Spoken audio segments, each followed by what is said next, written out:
my goodness. Did y'all hear that? Have you ever heard that before? They started that now because now you have to get everybody's permission to be recorded. Oh. So that's why it pops up and then everybody has to click continue. Otherwise, they're saying that they don't want to be recorded. Wow. Okay. Well, that is new. Thank you for that information. I appreciate it. I mean, I just did this last week. That's so funny. Okay. Well, I am so excited to be able to introduce to y'all my dear friend, Katie Tufte. We actually met this past November at a diamond retreat that Francesca and Tara did for us. And we just instantly connected. We have been each other's sideline sisters. We actually have a group that is called that. We cheer each other on. We help inspire one another. We share what's working. We share what's not working. We help one another on calls like this, on helping our teams and training and uplifting, just so people can get a different perspective of what other teams might be doing or what other leaders might be doing. I am a huge component of being able to bring on more people or different leaders, just for everybody to kind of get a better flair and a better idea of what might be going on. And so wanted to bring Katie on because y'all, she is a guru in social media, and she says she isn't, but y'all, she is incredible. She was teaching all of us at the Diamond Retreat how to do Instagram, how to do Reels, the latest and greatest, how to have that attraction marketing. She is a mama of 2. They live in Colorado. They are also, she and her husband are traditional business owners. She not only helps run that, but also runs her own 6-figure a year business here at Q. But the best part about this is she has never done network marketing before. And within a year of being here, she was able to hit that 6-figure. And it's because of the attraction marketing that she is doing and how she is attracting all of these people to her. So Katie, thank you so much for taking the time out of your busy schedule. I know that you are so busy to come on here and pour into us and share more. Yay. Can you make me co-host really quick? Because I did put together some slides for you guys. Yes. Absolutely. So, Katie, I love you so much. Honestly, you're like the sweetest. A little bit more about me, just to give you guys a little bit of background. I see a lot of familiar names, but I also see a lot of new faces, which is super exciting. Like Katie was saying, I had never done direct sales before. If I'm completely honest, I was an MLM hater for a really long time.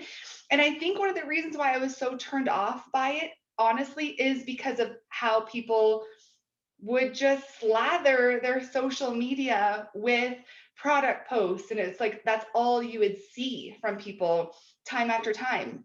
And so when I started, I was like, I'm going to do it different. Luckily, it fell right into the systems that Q already had in place for us. So more testimonial based, not as much, throw up product after product after product. I will say I have come such a long way. Before I started Q, I had never even posted a selfie before. Like, it was way out of my comfort zone.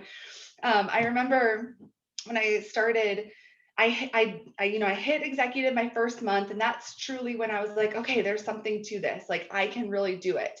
And I would start posting and sharing, and I was already pretty active on my social media. Like Katie said, I have 2 little kids. We do all the things. I'm one of those activity moms that I love to do all the activities. And so I would share all of that. But it really was about 6 months into being with Q that I had a heart-to-heart with Tara. And she was literally like, what is holding you back? What is holding you from truly sharing with everybody this gold that we have here?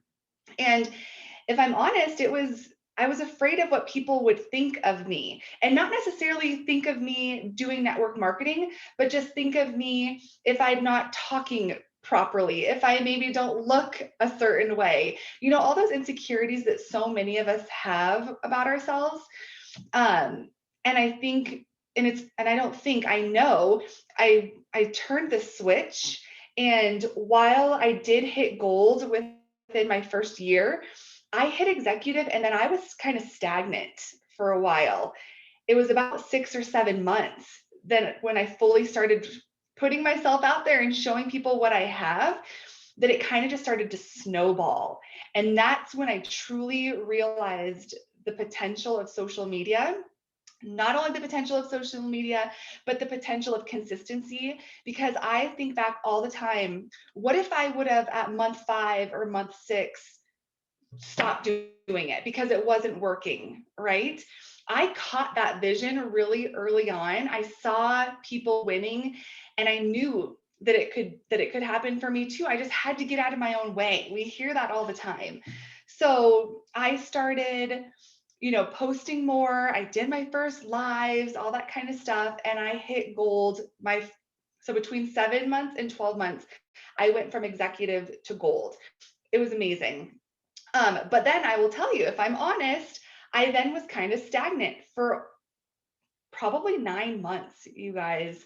I'm still gold right now. I've preached to my team all the time. It's not as if you have to go from one rank to the next rank to celebrate victories.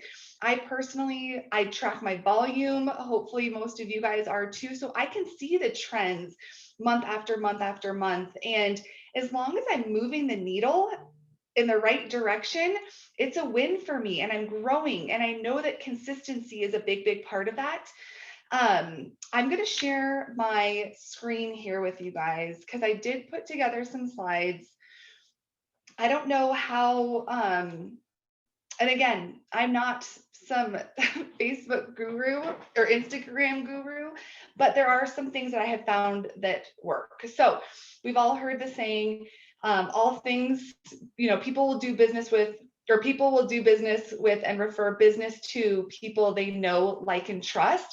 If you're never truly showing yourself to people, it's hard for people to really understand or feel like they know you. You're not relatable, And so that's why I love when people take us along on their journeys.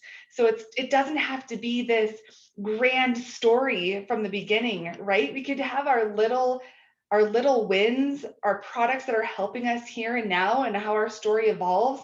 And honestly, our story can change throughout our journey here. For most of us, that is the case. It's never the same story time and time again. So let's start with the basics. What to do and what not to do. I always like to kind of put my feelers out and see where I get the most traction with people. When I first started branding myself, I would throw stuff up about, DIY or activities with my kids or funny things. And then I would take mental note of what is my audience being pulled into? What am I getting the most traction from? I personally, my audience, and this isn't going to be for everybody. Everybody's audience is different. So this is kind of a trial and error while you're first getting started. But for me personally, I have a 3 and a 5-year-old. Like that, the mom humor is really what I capitalize on. And I get so much traction from not necessarily like the hot mess mom, but just like the funny mom humor, whether it's memes or reels or whatever it is. It's not business. It's literally, I'm just setting out to entertain people. So that way, when they go to my page, it's kind of like, oh, what reel did Katie do today? I do throw in cue stuff, but I practice the 70-30 rule. So 70% things that are going to entertain, add value, 30% key science. Because that's where you find that people start to unfollow you or just swipe right past you when they only see Q science stuff day in and day out. So what are 2 or 3 topics that interest you? A lot of people think that this is hard. They're like, I don't know, I go to work and I come home. Like there's nothing too exciting, but I promise you guys, even if it's just inspirational quotes or memes or sharing other people's reels, I share a lot of people's content because I find it funny. And if it drew me in, it's going to draw somebody else in. If you're in my, my branded network or whatever, but try to think of 2 or 3 topics that interest you that can also add value to your network. The big thing, I said it before, but it's consistency. When I'm scrolling through social media and I see posts, ideas, little graphics or inspirational quotes or videos or whatever, I either screenshot them or I save them. So on those days where we don't have any motivation to go and be creative and put something together, you at least have things to share. I personally, I share in my stories probably 5 to 8 times a day, which I know that sounds like a lot for people, and that's, I'm not saying that's what you need to do. That's just kind of where I've built up to at this point. But I do think that finding what most people are paying attention to now is key. Most people, if you only have 10 minutes on social media, most people are utilizing stories because we're a microwave generation. We want that quick satisfaction, entertainment, and stories are a really easy way to tap through. We're not reading long paragraphs, long posts, and then video. So video is, and I'm digressing. I'm going to get to there. So building relationships. Like I said, even though a lot of what I'm posting isn't about Q, it's allowing me to find my people that have the same humor as I do. I mean, I can't even tell you the conversations that have started from these funny posts, these memes, inspirational quotes, whatever. And when you post something and you get a lot of traction on it, that right there is a list for you for people to reach out to. I'll literally just say, thanks for the love on my post. Isn't that hysterical? I think she is so funny. And then we start this back and forth, and the people that respond to you and the people that will actually engage in conversation with you, you know, to move those people up on the list because they're actually willing to have a conversation. The people that you reach out to and you thank them for the love or whatever it might be, and they just give you a heart, I never, cross them off the list, but I know that those probably aren't going to be the people that I'm going to want to then truly build a relationship with because they just come across as not as open. So I use my non-Q posts to build relationships and then eventually ask the question, or hopefully it comes up natural, because if you're asking a lot of questions, which is what we should all be doing, you're going to eventually find pain points or different segues where you could talk about what we're doing here, or the products that we have, or how we're different, or whatever it might be. So this is it. Use the latest and greatest social platform offerings. Right now, live video is where it's at. Instagram is pushing Reels. When I said I kind of stalled out for 9 months, that's when I really started picking up my Reels. So about 3 months ago, I really started consistently doing Reels. I know it scares people. It was very intimidating to me when I first started, but I'll tell you what, now the one that I posted today, I made it in like 15 seconds and I posted it and I was able to like go on my way. So it is one of those things when you first do it, it might take a little bit longer, but once you get the rhythm of it and you start to feel more comfortable with it, it's almost faster for me than thinking of some creative post to write out, because we're not here reinventing the wheel. You're simply recreating videos that are already out there and putting your own twist on it. You'll use your own storyline or your own verbiage or whatever, but all the songs, all the voiceovers, it's all the stuff that's already out there right now. So within the last 3 months, I've grown my Instagram over 1,000 followers literally in 3 months just by using Reels, you guys. And I've brought on 4 ambassadors this month from people that have approached me from watching my Reels.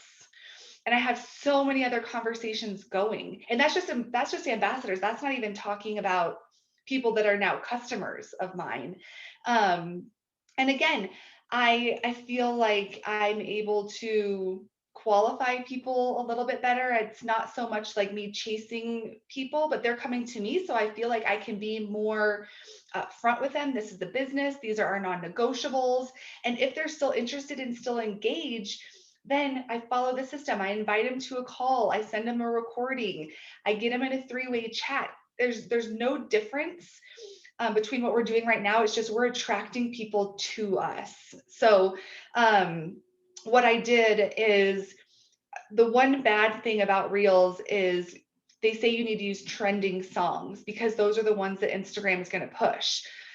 So it takes a little bit of work, but I'll literally set a timer for like 10 minutes now, or else I get sucked down this rabbit hole. But I'll set a timer for like 10 minutes and I'll just scroll through reels to get ideas.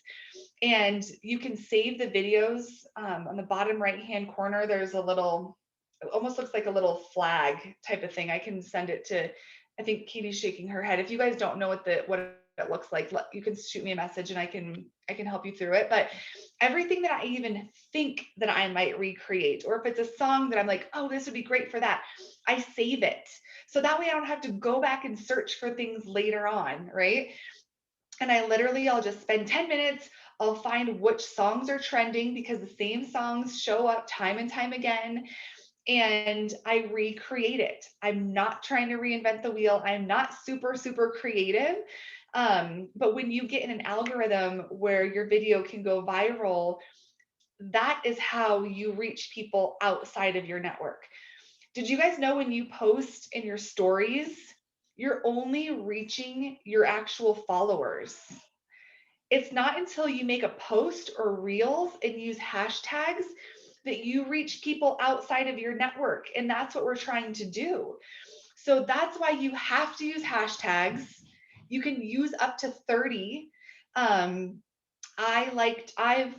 messed around with hashtags as well. And now I have a note in my phone that I save with hashtags because I get creative. You want to do it. You want some of them to relate directly to the video, but then some of them can be like, stay-at-home mom, like six-figure chick, top leader. Some of these things, who is your, ideal ambassador? Those are the hashtags that you're going to use. I also love to, if you have people that you follow on Instagram that you love their content, see what hashtags they're using. Now, don't copy them. You can use some of them if you think that it would resonate with your video or who you're trying to attract. But just like what you put, the content that you put out there, and people are attracted to that, it's going to be the same thing. So if I were to use if I were to use like book club mom or something, like that's not me, that's not my network, it's not going to get me a lot of traction. But if I use like moms who reel, like mom humor, that type of stuff, it's all about that niche of moms, working moms, direct sales, all that kind of stuff. But I'm telling you, video is where it's at. Even if you're super nervous to do lives, I start by I video myself, and you can talk and post it in your stories, because then you can add a filter on it if you want to. You can use captions, you can use stickers, you can use other things. And honestly, if you don't like it, you delete it and you start over, because you can only record a minute at a time and it breaks it into 15-second increments. So it's a way to kind of warm up. And I always suggest using some sort of sticker or captions or something when you're talking in your stories, because there's a lot of people that might be at work that are scrolling and they shouldn't be. You need to do something that's going to make your story stand out. And just stop the scroll. We're in this habit. I know all of us do it. We sit there and we scroll and we scroll and we scroll. So what are we going to do to stop people's scroll? So also, if you guys change your Instagram account to a creator account, you can see your insights. So you can see the time of day where your audience is on more. You could see if you are more male focused or female focused. You can see the age demographic. Like for me, the majority of my audience is 30 to 45. So if I'm posting stuff that's relatable to an 18-year-old, it's not going to relate with my audience. So that's another easy way to kind of niche down and figure out who is actually viewing your stuff. The don'ts, I try not to just throw up product sheets, because that allows for the Google factor. People can literally just Google the product. They can read the reviews or whatever. You might never even know that they were interested. So if you use attraction marketing where they have to ask questions, it allows for you to kind of guide the conversation. Impersonal cold messaging. I just within the last few months have started doing a little bit of cold messaging. But I always make it personal. So I don't have some cookie cutter cold message that I send out to the masses. Like that is why one of the reasons why I had such a bad taste in my mouth for direct sales. But I will spend time and I'll look at somebody's page. Maybe I found them when I was scrolling through reels, or maybe I found them when I was searching hashtags. And I'll just say to them, oh my gosh, I was looking at your page. You remind me of so many people that are on my team right now. And you know what? People with this kind of humor and personality do so well with what I'm doing. Would you be open to learning more? You have to try to make it seem like you genuinely care for that person and you're not just in it to get something. So another thing that people do that make me cringe a little bit is when you post at odd hours. So there's a lot of us, right? We work full time, we're parents, we're doing all of the things, and all of a sudden you're like, crap, it's 9:30 at night and I haven't even posted anything, right? And you feel the need to go put something on your wall. You guys don't do that because no one's online. No one's going to see it. The algorithms are going to kill your post. And then people are like, I don't know why I only got 3 likes on my post. And I'm like, because you posted it at 11 o'clock at night and everybody was in bed. So you have to pay attention to the time of day. What I tell people is just save it. And now the next morning, if you're busy, you already have what you want to say. You already know exactly what you're going to post. And it's a lot easier to throw it up as opposed to odd hours of the day. Another thing is bad quality photos. We're now in the times where our cell phones take such incredible photos, and there's all of these apps that you can throw filters on them, brighten them, all that kind of stuff. There really is no excuse for like blurry, bad photos, because if we're trying to get people to stop their scroll, no one's going to stop and look if it's like a grainy, dark photo and they're like, what is that? People are just going to keep going right past it. So try to be aware of the pictures that you're using. Okay, so I picked out 3 profiles that I really liked, because if you're anything like me and somebody approaches you or sends you a message, what do? You go to their Facebook page or their Instagram and you look at what is the very first thing that you see. So these are 3 that I really liked. You could see, their profile picture is of them. It's a clear picture. It's an attractive picture. And then 3 different types of, your background. It doesn't have to be a family photo. I like how Taryn's is a scenic, and then Jennifer, it's, an inspirational quote. But if you look here, 2 of them have bios, which I really like. I love doing a little bit of a bio because it just shares a little bit about who you are and what you do. I never post the link. Never post your link in your bio, because again, you need to just be starting conversation. If you post your link and somebody goes to your link, and what happens when you go to a website and you pull something up, and you don't really know what you're doing and you're feeling overwhelmed, like you just shut it down, right? Where when we are able to kind of guide the conversation, it allows for a much smoother transition. We can answer their questions. We can point them in the right direction with products, all that kind of stuff. So again, just a little bit about yourself, something that catches people's attention, and clean photos that are of you. This is another thing I did. I had a picture of my husband and I on my Instagram, and it was kind of zoomed out. And it wasn't until I changed, it was part of the whole rebranding process, but I changed my profile picture to just a picture of my face. And I tell you what, I get so many more people that follow me now. It's almost just like, oh, that's what she looks like. Most of the people that we're communicating with, we don't really know them, especially when we're working to expand our network. So having a clear picture of who you are, I think is really important. Okay,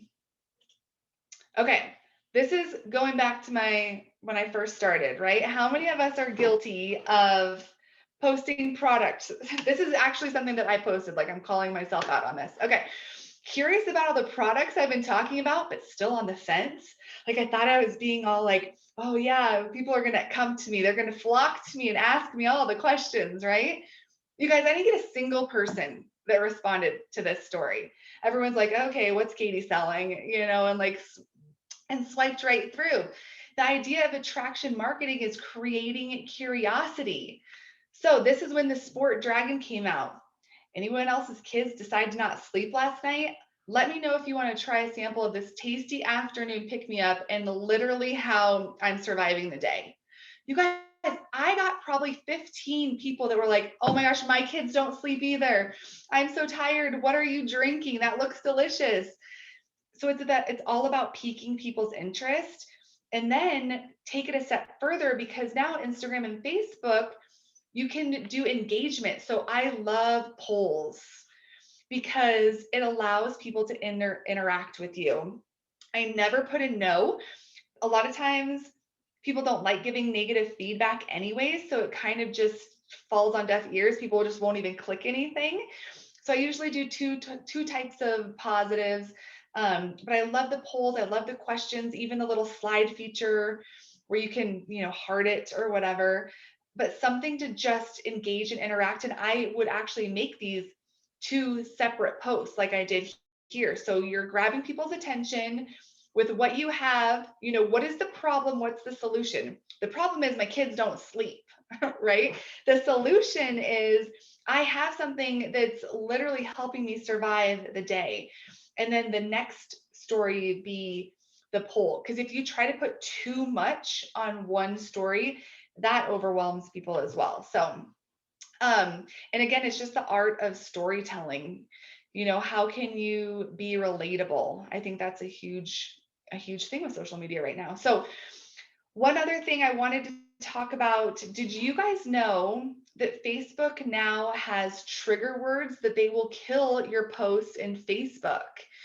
So if you use words like giveaway, offer, promo, sale, sample, shop, they're like, this person is on here trying to sell something. This is a social platform. We are not here for you guys to make money for free, right? They want their paid sponsors on there. So they literally kill your posts in the algorithms. If you don't know a whole lot about algorithms, you can simply Google 2021 Facebook algorithms. They're always changing. So it's not as if I can tell you this is what you need to do right now and your posts are going to go viral. But this is one big thing. So the workaround that I do, if any of you guys use like Canva or WordSwag or any of those different apps, if you were going to post a picture of something, say I was going to post a picture of my water, right? And I was going to do promo, instead of writing in my caption promo, I would upload this picture to WordSwag, and then I would put promo on the picture.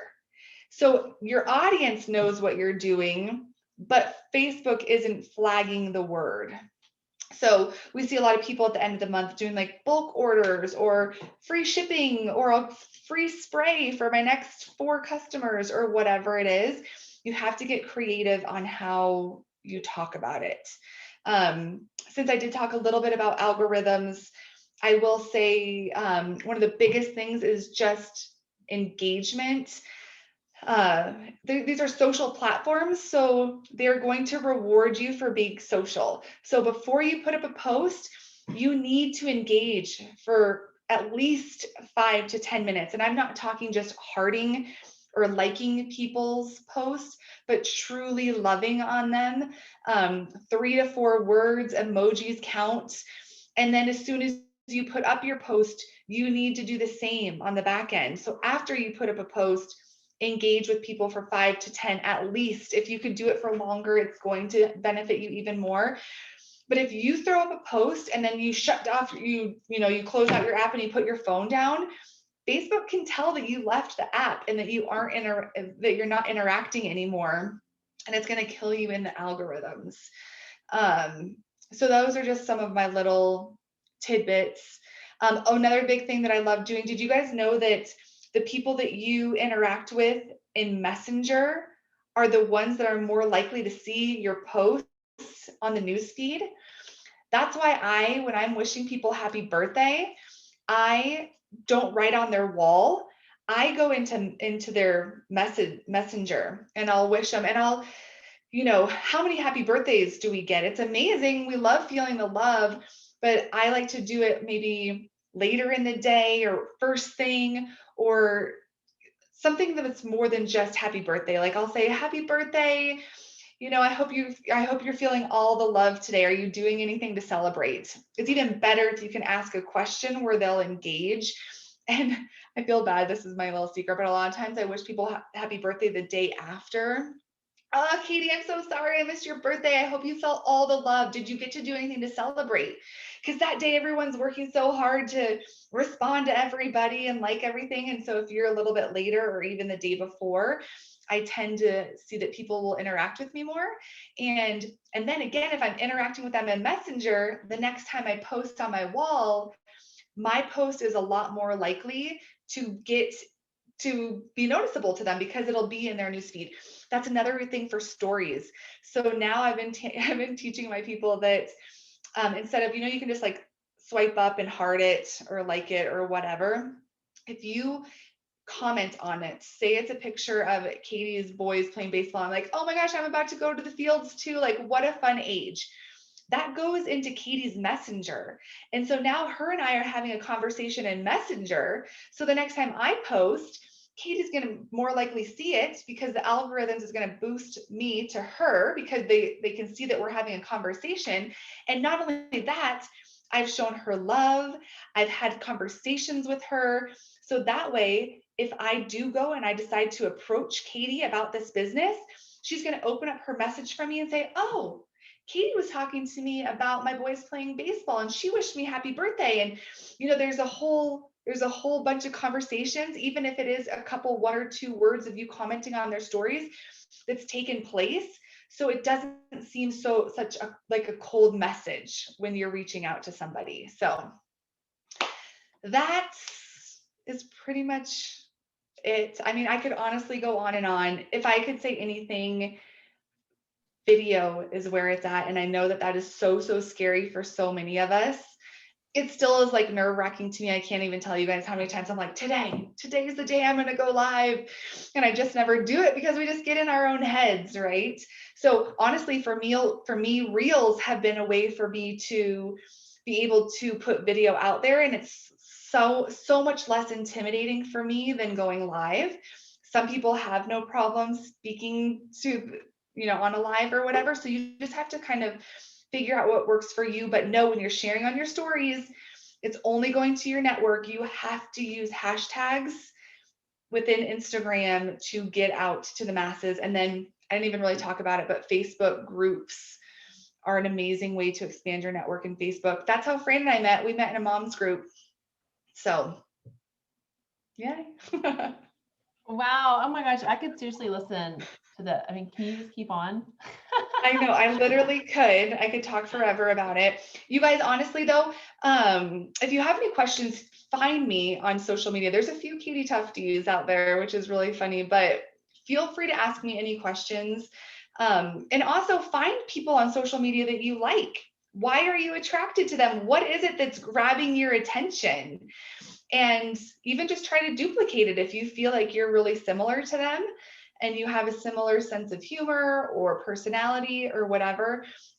I said it a few times, I'm going to say it again. We're not here to reinvent the wheel. We're just here to replicate and put our own twist on things. So Absolutely. Okay. Do you mind if we open it up for like 10 minutes yeah, or 5 minutes for questions? yeah, I'd love Okay. to. If y'all have a question, put it in the chat while y'all are typing those. I do have a couple of questions. Yeah. Okay. First thing is how were you able to gain all of this knowledge about social media? Is it just been like reading or? I honestly, I follow a lot of social media, like if not, well, I guess I do follow a lot of influencers on social media. So I kind of was picking up on things that they were doing. Like I follow a lot of top producers and other companies because I don't want, as great as we all are, it's nice to kind of see what other companies are doing and what other people are putting out. You also have like Instagram strategy people. If you want, when we get off of here, I can share with you a couple people that I follow. I'm gonna have to go find them. I don't know their names off the top of my head. And then you can pass it out to your team, because there's a lot of people on Instagram that teach you all of these tips and tricks and all of the things. So finding those people, and you can find them through searching hashtags or whatever. And when I first started doing reels, I would YouTube how to do things because I didn't know how to do it.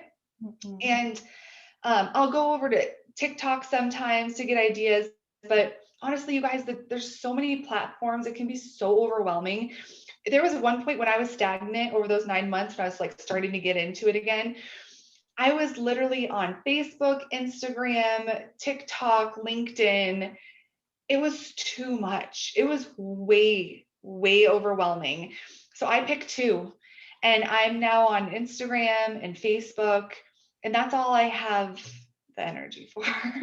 I think it's too hard for us to feel like we can do all of the things, So find what works for you. Where are you getting your most traction? A lot of people haven't really moved over to Instagram yet because they feel like they're still getting a lot of amazing traction on Facebook. I felt like I was kind of stagnant on Facebook. It was the same people over and over again. I was having a hard time connecting to people in groups. All the groups that I was trying to get into, there was too many people in the groups. So I've really found success with searching hashtags and searching reels. And if I find a reel that I really like them, then I'll go look at all of their reels, and then I'll save their reels that I think are funny. And then it gives you suggestions. And I will tell you, that's why I set a timer though, because there's some nights where I'm like, oh my gosh, I've been searching reels for 2 hours. This is insane. So just know you have to be cognizant, because we truly need to be doing income producing activities. And so, spend a few minutes, get some ideas, but make sure that the meat of it is actually connecting, reaching out to people, starting conversations. So yes, it's like the rabbit hole of reels and TikTok, right? Okay, you see what Natalie posted? Yeah.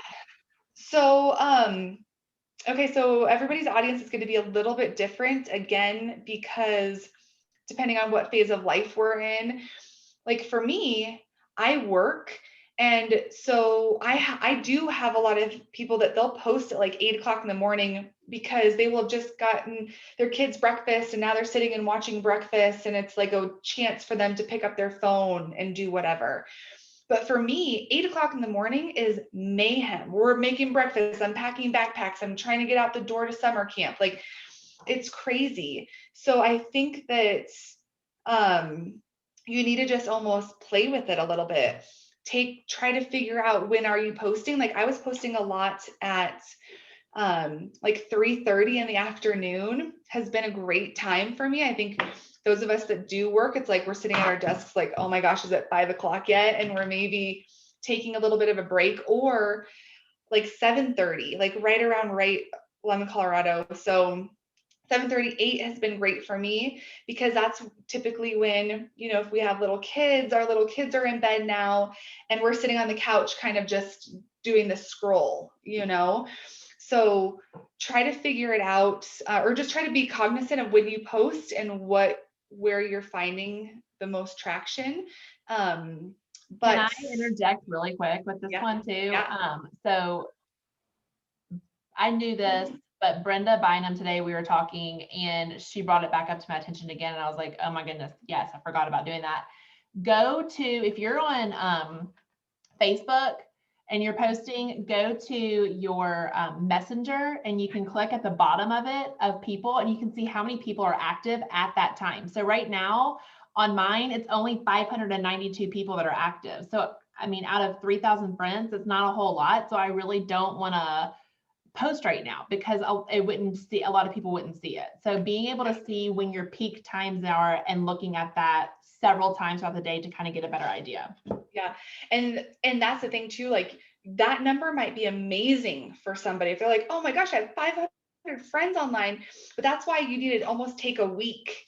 And at 8 in the morning, noon, 2:30, it sounds daunting, I know, but once you kind of figure it out, then you don't have to do it all of the time, you know, but I do that method every day. Even when I'm posting on Instagram, I look on my Facebook Messenger and see how many people are on.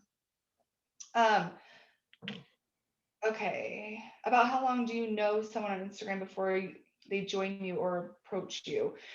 So this varies. This has been something that I've progressed with, Lorraine. I could see you laughing at me. When I first started, I was like, I want to just be so genuine. And if you know me, you know I am a very like genuine, like I truly do care and want to get to know people. But you guys, I got stuck in the relationship building phase where then all of a sudden I'm like, crap, it's been 3 months I've been talking to this person and now it's awkward and I feel like I can't even make the transition. So I honestly, I'll maybe talk to him for a week or two. If it hasn't come up, at that point, I'll say something like, gosh, I just realized I've never even talked to you about what it is I actually do. And I try to make that segue. I always give people an out. You know, if it's not for you, I completely understand, but gosh, I'm so drawn to you. It's so clear that your audience loves you. I think that you would do so amazing at this business. Do you have even the slightest curiosity what I'm doing? Because if you do, I would love for you to be my guest on a call tonight, my mentor, and then you edify and invite. So, because yeah, it does get awkward when you go too long. So, I have a lot of people that see my stories consistently, but they never like, comment, or heart any of my posts.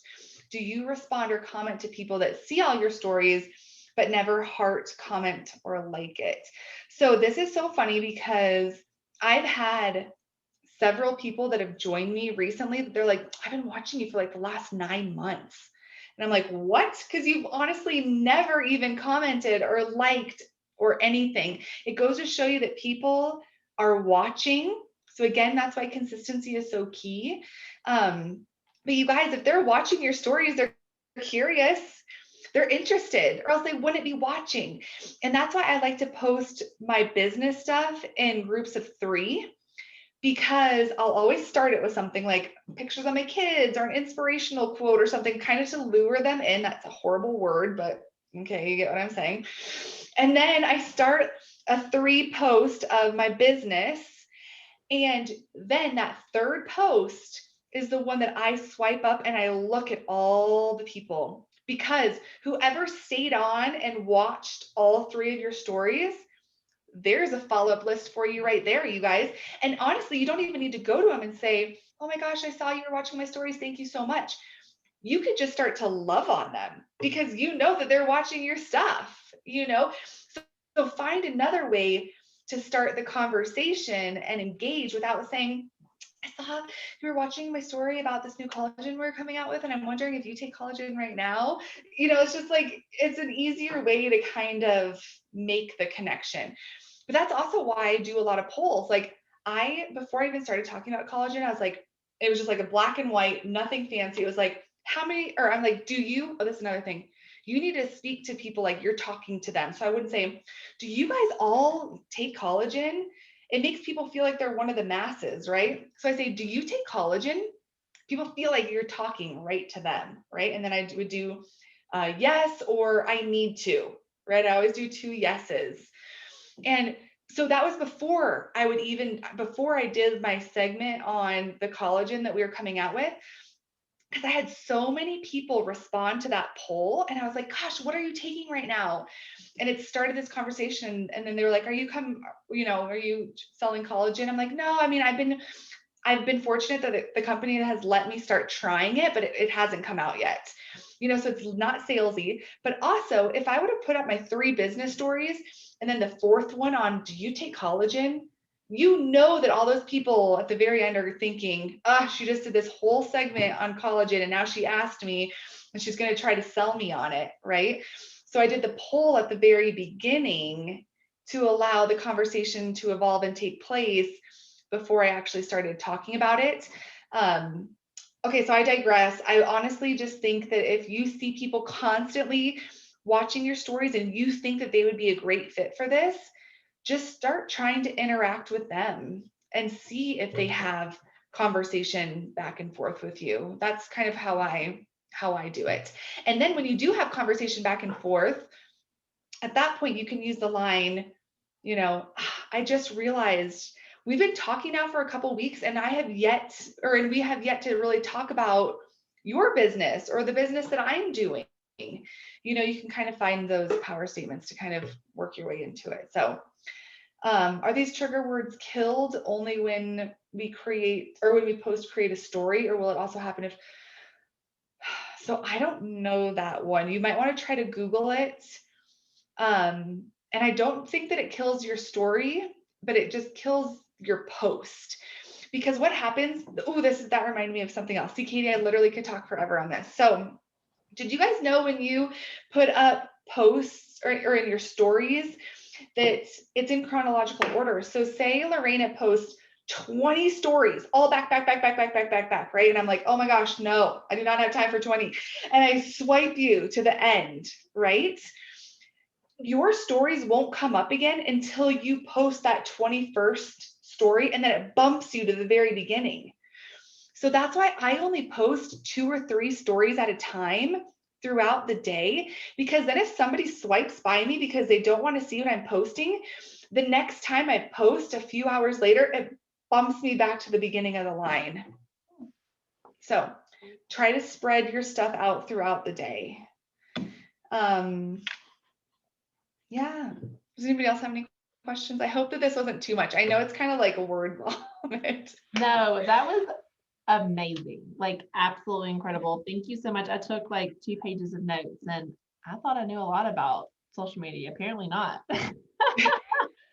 And that's the thing. It's always changing. So yes, I think that's what it is. It's hard to keep up with all of it. But Katie, thank you so much for taking your time out. I know that you're so busy. And if you would not mind sending me those the names who you follow on Instagram, and yeah, I will get them out to all of my team. But thank you again. And I hope that everybody has a wonderful week. Hope that you, I know that you learned so much here because I did for sure. But yes, ma'am. One thing, speaking of events, we have a regional event in Florida. I don't know if any of your team is in Florida, but we're doing an Orlando event on June 5th. If you or any of your team is in Florida, I would love for you to be my guest. And even if you have potentials out there, you can introduce me. I will treat them well. Guests are free. So just know you can filter your people into that as well. Yes. Do you have a flyer for it? I'll send it to you. Send it to me and I'll post it in our group. Thank you so much. Hope everybody has a wonderful week and also a wonderful Memorial Day weekend, and stay safe. Thanks, guys. Bye.